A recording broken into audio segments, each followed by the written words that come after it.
आज एक बड़ी अजीब सी कहानी पर बात करते हैं। एक ऐसे लर्निंग ऐप की कहानी जो लोगों की जिंदगी बदलने के वादे के साथ आया था, लेकिन देखते ही देखते खुद एक मजाक बनकर रह गया। चलिए, सीखो ऐप के इसी अजीब मामले को समझते हैं। तो सवाल यही उठता है कि आखिर हुआ क्या? एक प्लेटफॉर्म जिसका मिशन इतना अच्छा था, वो अपने अजीबोगरीब दावों की वजह से इतना बदनाम कैसे हो गया? चलिए इस पहेली को परत दर परत खोलते हैं। चलिए, सबूत देखना शुरू करते हैं। सीखो का ये एक ऐसा विज्ञापन था जो सीधे लोगों का ध्यान खींचने के लिए बनाया गया था। मतलब सिर्फ गाने सुनने के लिए पैसे देने का वादा। क्या सच में ऐसा हो सकता है? और ये तो बस शुरुआत थी। एक और दावा देखिए जो इस कहानी के विरोधाभास को और भी गहरा कर देता है।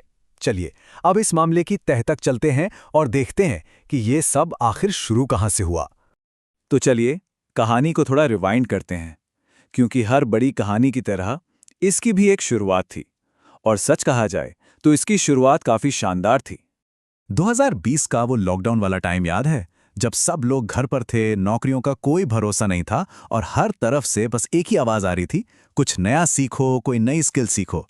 बस यही वो माहौल था जिसने सीखो जैसे ऐप के लिए, कह सकते हैं, एक परफेक्ट स्टेज तैयार कर दिया। और इसी मौके का फायदा उठाते हुए सीखो ने 4 ऐसे वादे किए जो सुनने में इतने कमाल के थे कि कोई भी मना न कर पाए। सोचिए, एक प्रॉपर स्ट्रक्चर वाला कोर्स, वो भी एकदम आसान हिंदी में, कीमत इतनी कम कि कोई भी दे सके, और सबसे बड़ी बात, ऐसे रिजल्ट्स का वादा जो असल जिंदगी में काम आए।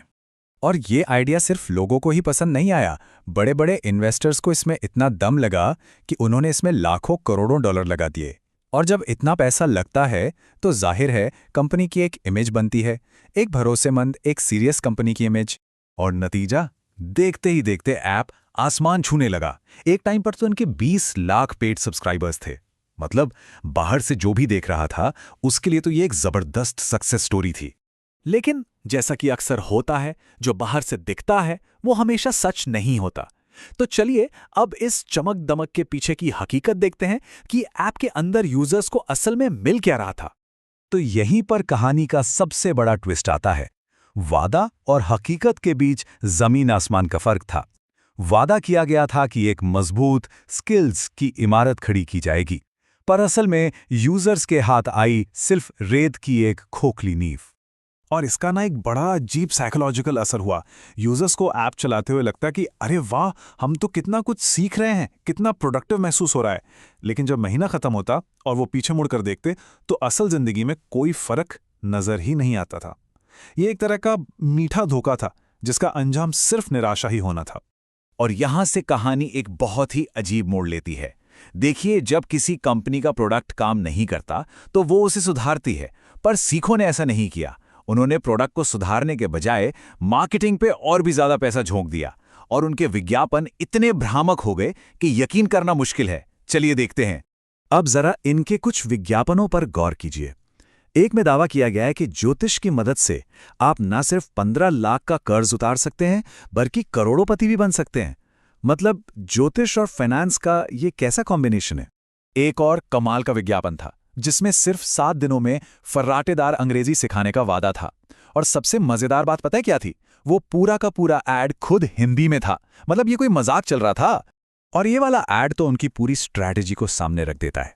नामुमकिन सपने बेचो, 100 फेसबुक फॉलोअर्स से 50,000 रुपए हर महीने कमाने का वादा।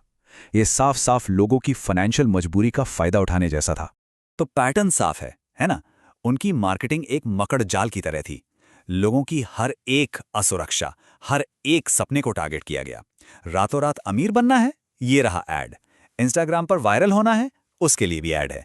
घर बैठे कमाना है, मतलब हर दुखती रग पर हाथ रखने के लिए एक विज्ञापन तैयार था। तो आखिर में हम इस कहानी से क्या समझें? चलिए अब सीखो कि जो फाइनेंशियल सक्सेस थी और जो उसकी साख मिट्टी में मिल गई, उसके बीच के इस अजीब से रिश्ते को समझने की कोशिश करते हैं। ये चार्ट ना पूरी कहानी को एक तस्वीर में बयां कर देता है। एक तरफ कंपनी का रेवेन्यू, मतलब पैसा, आसमान छू रहा था, और दूसरी तरफ लोगों का भरोसा, वो पूरी तरह से जमीन पर आ गया था। और यहीं पर बिजनेस का सबसे बड़ा सबक छिपा है। ग्रोथ और भरोसा, ये 2 अलग अलग चीजें हैं। ग्रोथ तो आप विज्ञापनों पर पैसा खर्च करके खरीद सकते हैं, लेकिन भरोसा, भरोसा तो सिर्फ वादे पूरे करने से ही कमाया जाता है, और उसे कमाना पड़ता है। तो अंत में ये सवाल हमारे सामने खड़ा है। सीखो की कहानी हमें एक बहुत ज़रूरी बात सिखाती है कि सिर्फ डाउनलोड्स के नंबर और कमाई के आंकड़े ही सब कुछ नहीं होते। आज के इस दौर में जहां हर तरफ बड़ी बड़ी बातें और बड़े बड़े वादे हैं, हम असली भरोसे की कीमत को कैसे पहचानें? ये सोचने वाली बात है।